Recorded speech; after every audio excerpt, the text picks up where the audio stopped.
नमस्कार छात्रों, Sanoj maths classes में आपका स्वागत है। मैं हूं सनोज कुमार। आज के इस वीडियो में मैं क्लास 11 का पहला चैप्टर है सेट, उसको बताऊंगा। मैं सेट क्या है, सेट को कैसे लिखते हैं हम। पिछले वीडियो में मैंने क्लास 11 का सिलेबस बताया था हमने गणित का। उसके बाद पहला चैप्टर है उसमें सेट, जो कि आज मैं बताऊंगा उसको। इस सेट का डिफिनीशन क्या होता है, सेट को लिखते कैसे हैं हम लोग, कौन कौन उसका भेद होता है। ठीक है, तो चलिए शुरू करते हैं आज का वीडियो। इसे दिया है इसमें कि सेट समुच्चय, इसको हम लोग हिंदी में कहते हैं भिन्न वस्तुओं एवं विभेदक वस्तुओं के सुनिश्चित संग्रह को हम समुच्चय कहते हैं। ठीक है, यानी दुनिया की तमाम वस्तुएं जो सुनिश्चित हो उसको हम समुच्चय कहते हैं। ठीक है, a set is a well defined collection of object are called set. यानी दुनिया की तमाम सारी वे वस्तुएं जो परिभाषित हो, जिसको हम डिफाइन कर सकें, उसको हम समुच्चय कहते हैं। ठीक है, समुच्चय के अवयव यानी एलिमेंट्स ऑफ सेट, यानी समुच्चय जिन वस्तुओं का संग्रह है उन्हें समुच्चय के सदस्य या अवयव कहते हैं। जो परिभाषित वस्तुएं होती है, तो उन सब वस्तुओं का जब एक जगह इकट्ठा कर दिया जाएगा, एक जगह कलेक्शन कर दिया जाएगा, तो उसको हम लोग क्या कहते हैं, अवयव कहते हैं। उसमें से प्रत्येक सदस्य को अवयव कहते हैं। ठीक है, the object which form the set are called the elements of the set. जैसे मान लीजिए कि भारत में 29 गो राज्य है। ठीक है, तो 29 गो राज्य में से बिहार हुआ, उत्तर प्रदेश हुआ, झारखंड हुआ, पश्चिम बंगाल हुआ, आंध्र प्रदेश हुआ, महाराष्ट्र हुआ। तो ये अलग अलग मतलब राज्य है, और सबको एक जगह मिला दिया जाएगा तो एक समुच्चय का निर्माण होगा। और उसमें से ये जो प्रत्येक राज्य दिख रहे हैं आप लोग, जैसे बिहार एक अवयव हो गया, एक एलिमेंट हो गया। जैसे उत्तर प्रदेश एक अवयव हो गया। ठीक है, पश्चिम बंगाल एक अवयव हो गया, महाराष्ट्र एक अवयव हो गया। ठीक ना, तो इस तरह से हम लोग समुच्चय के अवयव को परिभाषित करते हैं। ठीक है, उसके बाद आगे बढ़ते हैं हम लोग।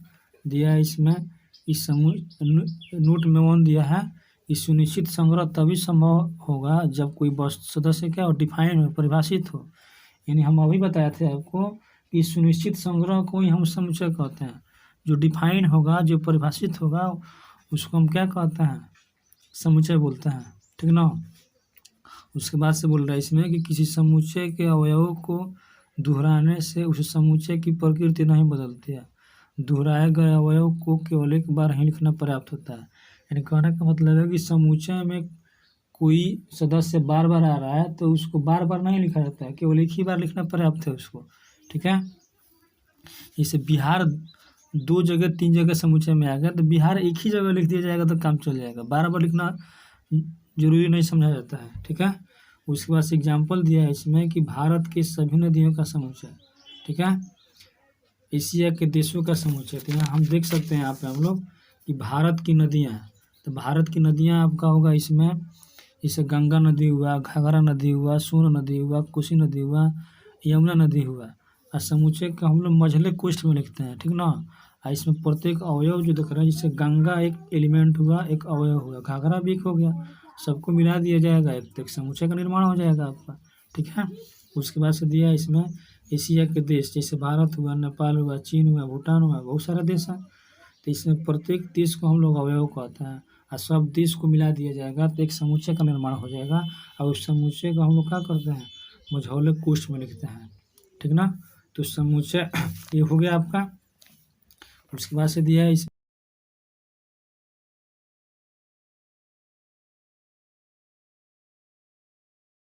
इसमें इस समुच्चय एवं उसके अवयवों का संकेतन, कैसे उसका संकेत होता है, कैसे सिंबल होता है उसका। ठीक है, तो समुच्चय को प्रायः अंग्रेजी वर्णमाला के बड़े अक्षर ABC तथा छोटे अवयव तथा अवयवों को इसी वर्णमाला के छोटे अक्षर XYZ द्वारा सूचित किया जाता है। यानी आप समझ सकते हैं कि अंग्रेजी वर्णमाला में 26 गो लेटर होते हैं। तो जो बड़ा अक्षर होगा आपका, जो बड़ा लेटर होगा, उसको हम समुच्चय के रूप में समुच्चय को निरूपित करेंगे उसको हम, और उसके अवयव को हम छोटे अक्षर ABCDEFGXYZ द्वारा निरूपित कर सकते हैं उसको हम। जैसे इसके नीचे दिया हुआ है कि मझले कुष्ठ में देख रहे हैं आप लोग एक्स, यहाँ पे छोटा एक्स है ये, आप बड़ा ए है यहाँ पे, तो इसको हम समुच्चय से निरूपित करेंगे। और इसको हम लोग क्या करेंगे, उस छोटे को हम लोग अवयव से निरूपित करेंगे। ठीक है, यहाँ बी देख रहे हैं आप लोग, यहाँ वाई देख रहे हैं, यहाँ सी देख रहे हैं बड़ा आपका, यहाँ जेड देख रहे हैं आप लोग। तो ये अवयव है, तो अवयव को हम लिखेंगे यहाँ पे कि एक्स, ये बिलोंग्स का चिन्ह है। ठीक है, x belongs a, y belongs b, z belongs c. इसको हम ऐसे लिखते हैं अंग्रेजी में, x belongs to a, y belongs to b, z belongs to सी।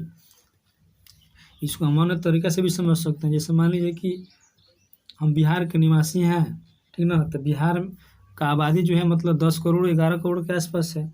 तो बहुत सारे मजदूर बिहार के हैं जो कि महाराष्ट्र में जाके काम करते हैं अपना, ठीक ना। तो वहाँ कंपनी में यदि काम करने के लिए जाते हैं वहाँ पे, तो कंपनी वालों ने पूछा कि आप कहाँ का रहने वाले हैं। एक ने बताया कि हम बिहार से आते हैं। दूसरे से पूछा गया कि आप कहाँ का रहने वाले हैं, तो ये बताया हम बिहार के हैं। तीसरे से पूछा गया कि आप कहाँ का रहने वाले हैं, तो ये बताया हम बिहार से आते हैं। तो एक तरह से देखा जाए तो जितने भी मजदूर वहाँ काम करने के लिए गए हैं तो बिहार से बिलोंग्स करते हैं, ठीक ना, यानी बिहार के निवासी हैं, बिहार के रहने वाले हैं, ठीक ना। तो जहाँ के आप हैं वहीं से आप बिलोंग्स करते हैं, ठीक है। तो उसके बाद हम आगे बढ़ते हैं यहाँ पे, ठीक है। इसमें दिया है आपको इस समुच्चय का प्रदर्शन, कैसे उसको रिप्रेजेंट करते हैं, कैसे उसको हम लिखते हैं, ठीक है। तो यहाँ दिया हुआ है कि समुच्चय को हम 2 प्रकार से लिख सकते हैं। पहला आपका है सारणी रूप, इसको हम लोग अंग्रेजी में क्या कहते हैं, टेबुलर और रोस्टर फॉर्म बोलते हैं इसको हम लोग, ठीक ना। तो इस समुच्चय के अवयवों को मझले को आप लोग देख सकते हैं स्क्रीन पे, मझले कोष्ठक के अंदर कॉमा दे कर लिखते हैं उसको हम। जैसे यहाँ दिया हुआ है ये अंग्रेजी वर्णमाला के छोटे अक्षरों का समुच्चय।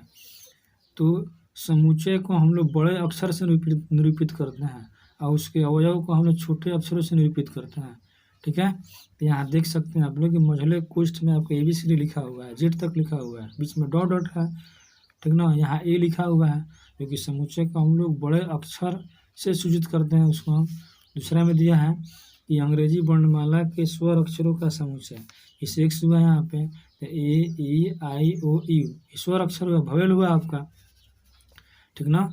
तो समुच्चय को आपको बात समझ में आ गई है।